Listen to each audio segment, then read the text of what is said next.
The year is 2010, I'm just at the end of year 10 in high school and I'm 15 years old. Life is easy, no bills, no stress, no girlfriends, no nothing. Easy, single, and a complete loser of a gamer. Being in high school is not very difficult honestly, and all you have to do is get up, go to school, come home, clean your room, have a bath, eat mum's dinner. Simple. And there isn't really much pressure to my life at this point. I had friends all who had similar interests and we all got together to do one thing. And what was that one thing, you may ask?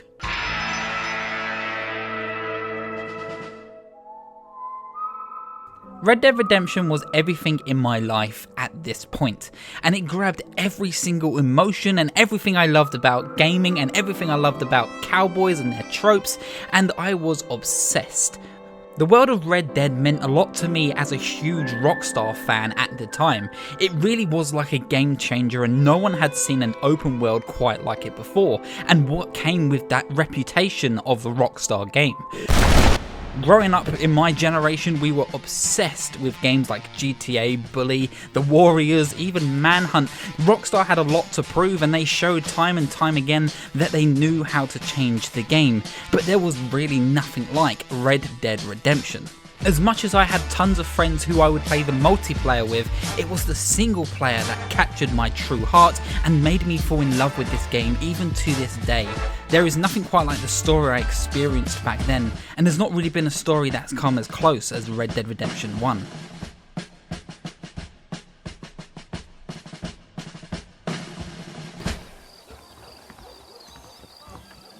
Setting foot off that train as John Marston, walking down the tumbleweed rolling streets of Armadillo, riding horseback against the sunset of the beautiful cliff and valleys, and being introduced to the world of Red Dead Redemption. In this small intro, you are only though shown just an inch of what this world has to offer, and it has you begging for more instantly.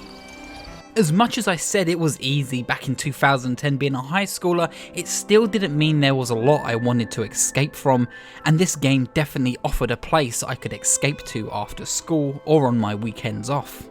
Exploring the cold forests of tall trees, searching for a Bigfoot or hunting bears, role-playing the dream outlaw in a muddy saloon of Thieves Landing, and let's not forget the feeling of home whenever we saw Bonnie McFarlane and her family ranch. The game's world was rich, alive, and it was memorable. No matter how you needed or wanted to spend your time in this world, there was always something there offered for you to do. From the mini games like Horseshoe, Five Finger Fillet, or even poker and blackjack, or getting ragdoll drunk out in the streets whenever you're given the chance for a good laugh.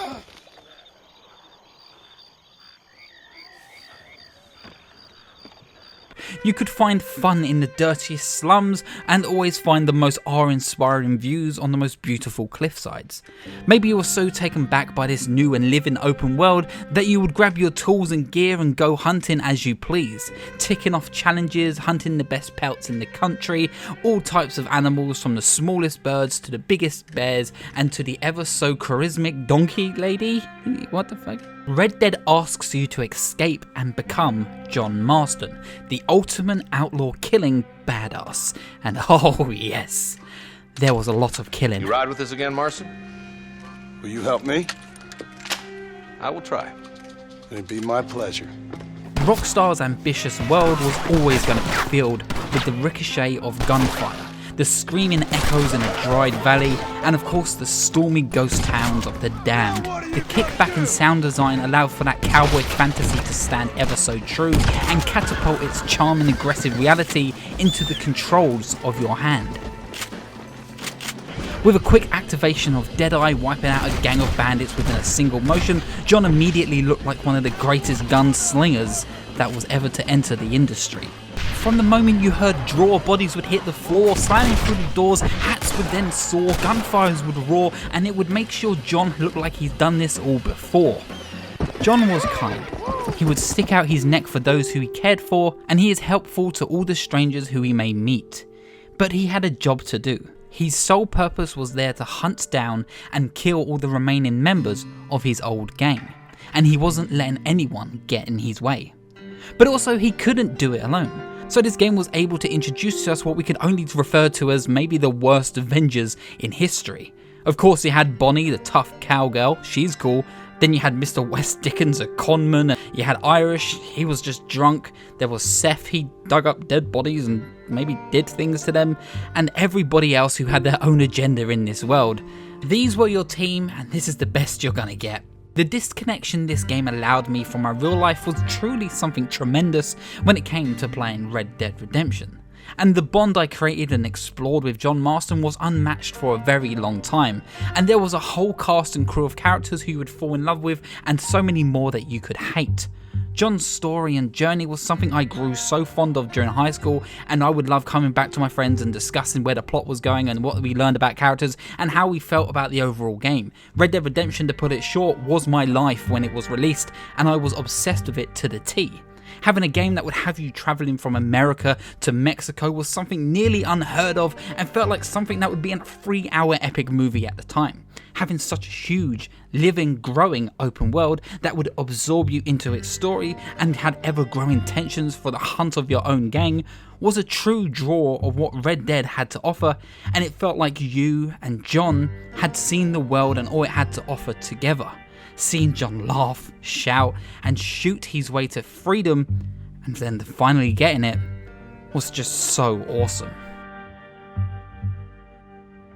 John's whole purpose and meaning to hunting down his gang is so he could return to his wife and his son, and he eventually does. Seeing John reconnect with them after so long was one of the coolest moments I'd seen in a game at that point, and it felt so rewarding, and not only shows how much he loved him, but also that he wouldn't allow anything to stop him from getting them back.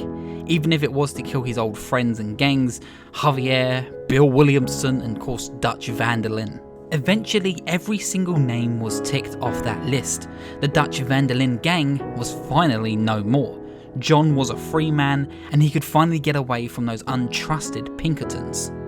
Red Dead Redemption promises you a world and a life of an ex-outlaw who ran with one of the most wanted gangs in the country. John was trained, feared, he was a killer, a husband, a father, but to the Pinkertons, John was just another member of the Van der Linde gang, and he needed to be ticked off that list too. And so when time finally came, it broke my fucking heart.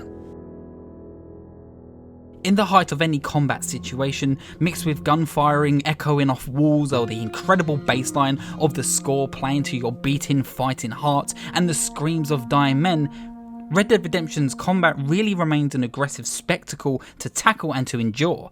It makes sure you feel like you're in the midst of battle, and it likes to make sure you're willing to do whatever you need to survive.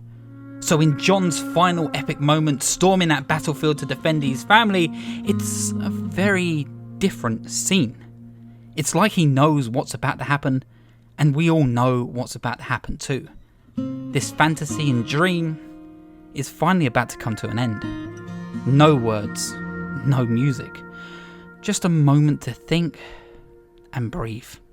In the moment of silence of a whole epic journey, a big battle, a huge cowboy shootout should happen, but there is nothing other than silence and a moment to think what you just experienced. So when it's time for him to open that door, John could maybe tag off 1, 6, or 5 men, but overall, he's outgunned and outmanned in every single way.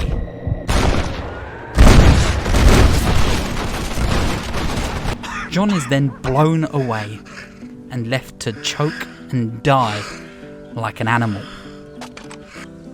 like a criminal.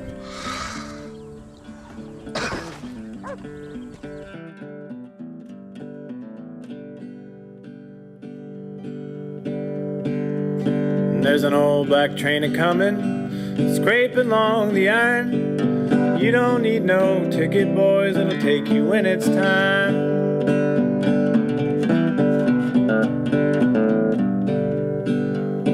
Oh, come on now, young strangers, weren't you someone's son? How'd you find this depot? 'Cause it ain't where you belong.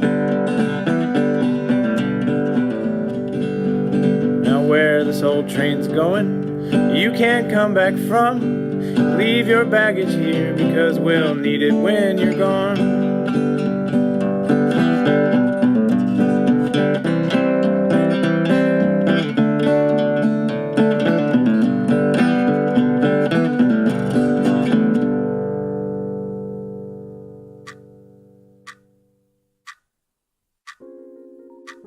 The year is 2018 and Red Dead Redemption 2 came out. I was in a very different position in my life. As I mentioned, by the end of Red Dead Redemption 1 I was still in high school, living at mum's, single, and actually depressed in an edgy teen kind of way. When Red Dead 2 dropped, I was living in my own place with my girlfriend, I was in a place where I was comfortable, and I was working a full-time 12-hour shift job. I was at this point in my life being, well, at least pretending to be an adult. I'm actually 2 children in a coat. Many people actually may remember the channel back then. I was playing games to review them, doing comedy skits in the vein of Kadikarus or an early JonTron video, and for a while I enjoyed doing it. I had a small following on this channel and people seemed to enjoy what I was doing, playing video games, talking about them, and making fun, stupid videos. But I must admit, there became a feeling that I have to deal with, and I imagine many YouTubers have to deal with now. As a game channel or a game review channel, there was a point where I lost interest to why I actually played games in the first place. At the beginning of the channel, I enjoyed playing games for reviews and having fun with them, but over time, every time I was just playing a game in my own time and wasn't playing it for the channel, I was wasting time. I needed to be productive. If I was playing a game, I had to play it for a purpose, and I wasn't going to waste the precious time I could be using that I could go towards creating videos on the channel. Because at this point in my life, the channel really was the only thing I had full control of, and I couldn't waste any time with it.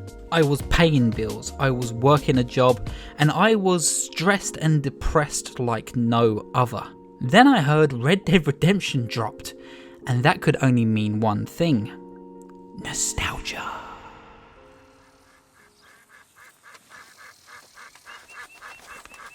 Remaking those old memories, looking back to a simpler time, and I was ready to finally play a game and allow myself to relax, allow myself to be immersed, and allow myself to become Arthur Morgan. But that wasn't the case. To put it short, Red Dead Redemption 2 is arguably the most time-consuming game I have still ever played. It is so filled to the brim with little moments of life to this giant, huge, beautiful world that seemed pretty endless, and on top of that world was still the original map from the first Red Dead Redemption.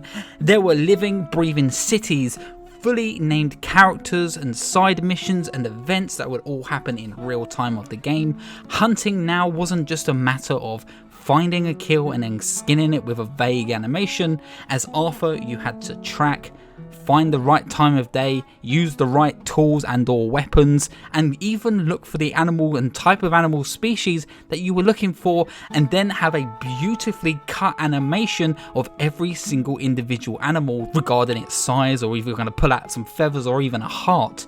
You then had to grab this animal, take it back to the horse, and then find the closest butcher or trapper to get a real profit out of what you just hunted. This world had so much for me to explore, so much to offer, so much to get lost within, and that's all just without touching the main story. Red Dead Redemption 2 is a prequel to our last story, learning more about that Van der Linde gang that we had written off that list in the first Red Dead Redemption. We see Dutch Van der Linde gang at its prime, and then all of a sudden at its worst as the gang begins to split up and betray each other, all because they're on the run from that law of the familiar Pinkertons. But before this story really takes a dive and really gets going, you have a really long tutorial that really overstays its welcome for the few hours if you're not rushing through it. Walking in the snow, constantly wondering what's going on, learning game mechanics all over again, learning how many mechanics are actually in this game.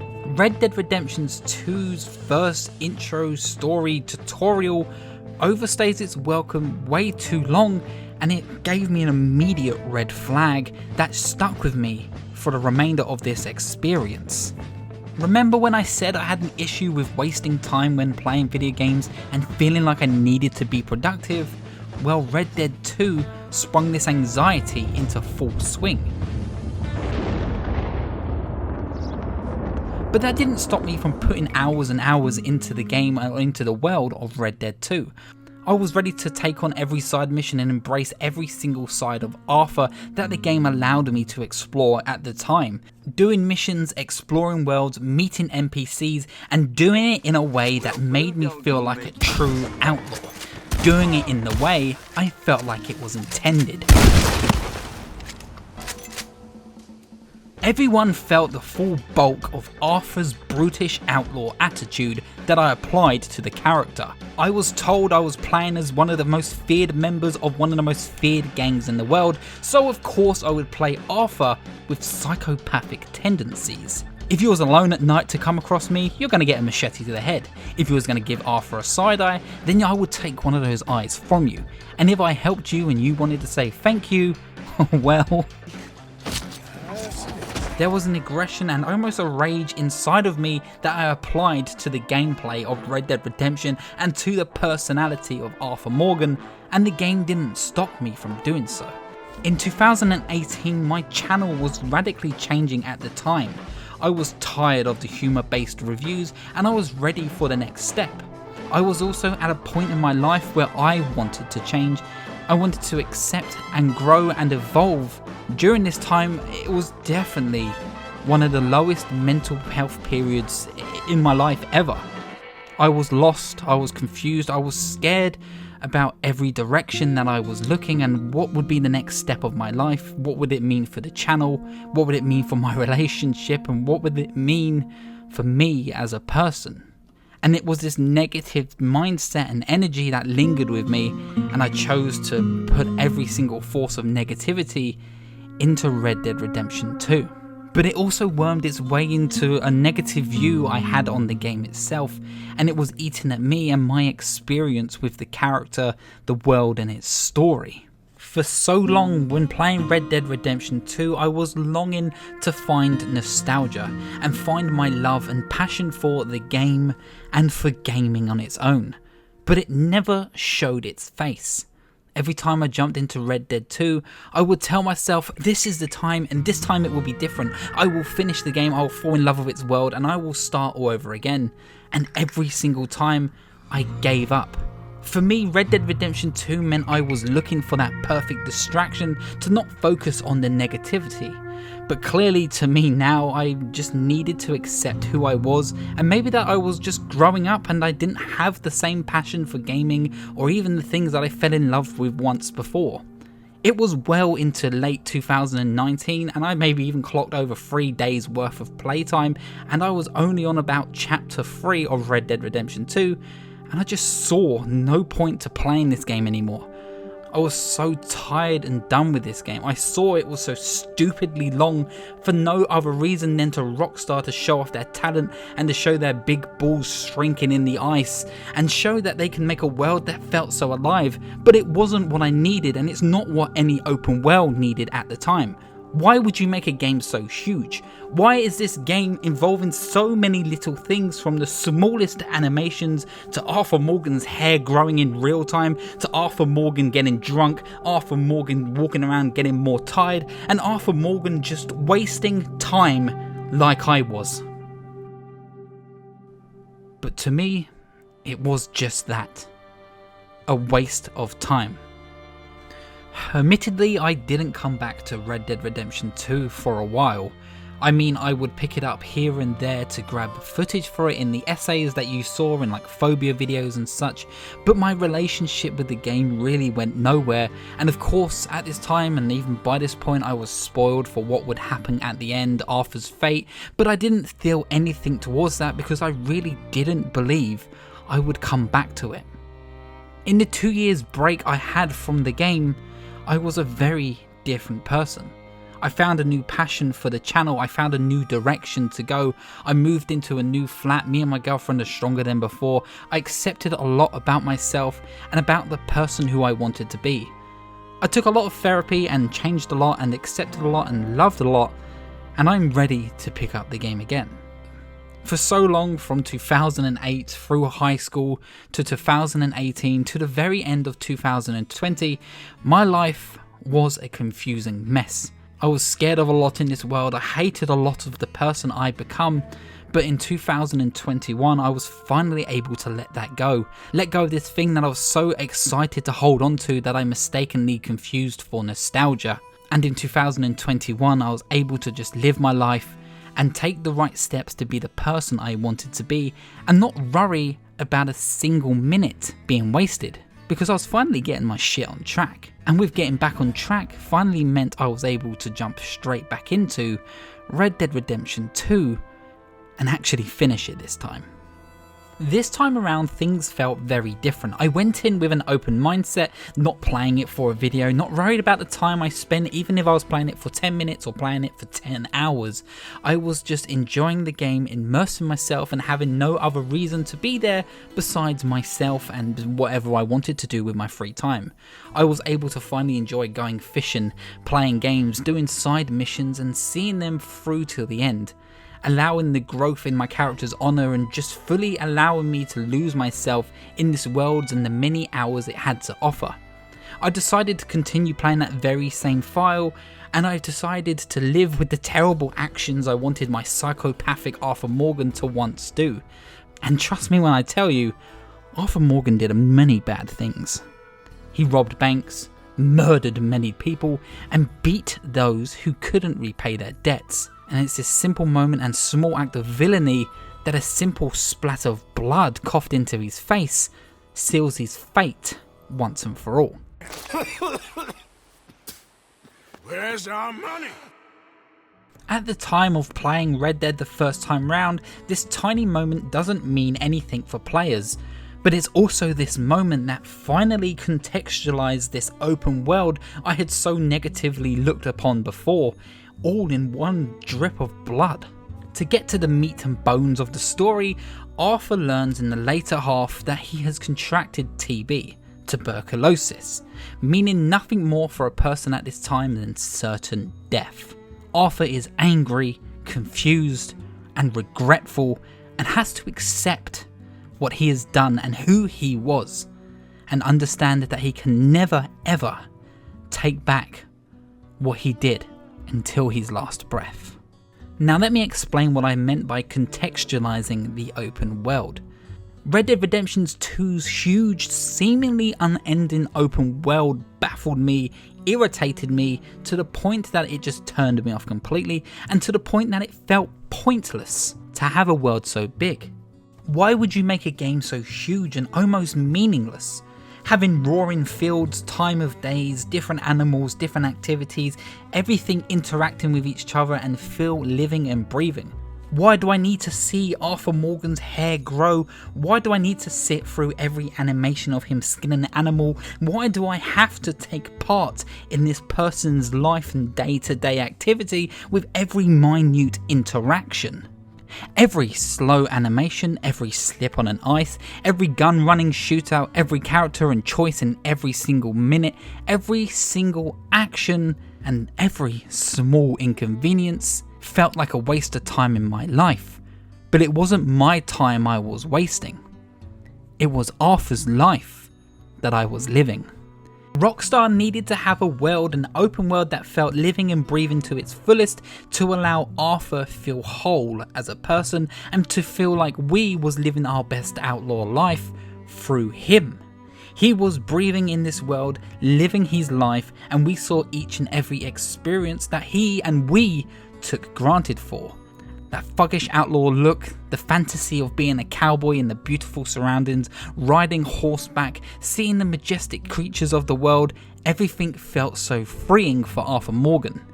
Every view, every tree, every breeze, every single second was wasted for Arthur as well. We had wasted so much time thinking about the past, thinking about the glory days, the good old days. Arthur did horrible deeds for a gang just to keep up his reputation. Arthur did things he didn't want to do just so he wouldn't lose the people closest to him and just so he could still feel like he's a part of that family, not knowing that's not what he really needed to hold on to. It's very similar to my situation. I wanted to go back to a time where I wasn't worried about me and who I was and my identity. I kept up my trans invisibility to such a low, it was so hidden and covered that eventually all that was bottled up was about to pop. I was looking back for nostalgia, hoping I can get to a point where this bottle that was about to explode wasn't so full. But ultimately, what me and Arthur went through ended up killing us from the inside.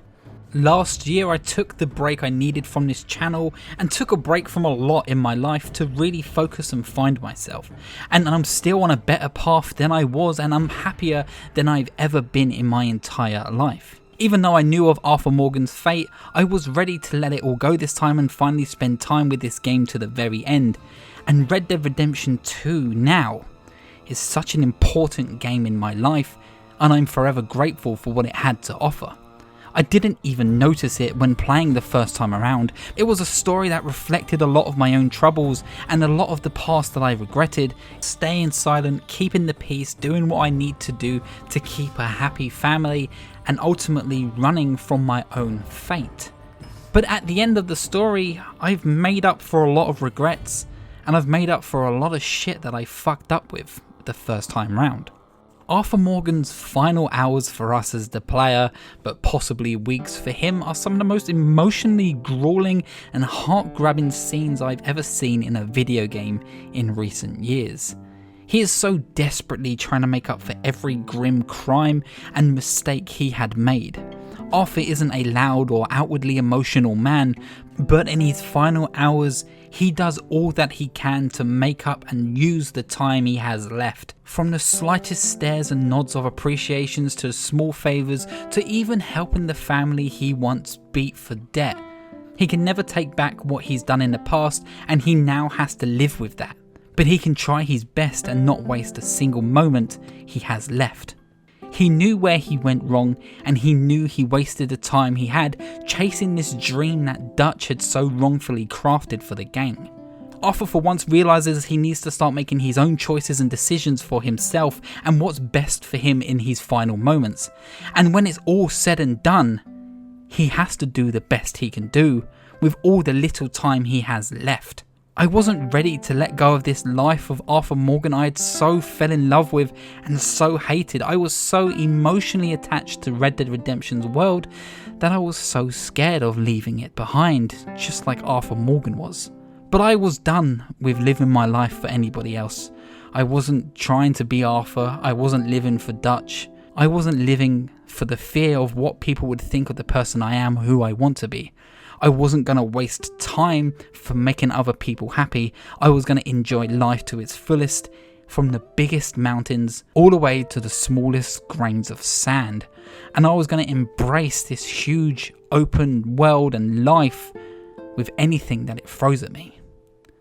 With those final moments of Arthur Morgan's life leaving his body, it made me realise I haven't wasted a single moment at all.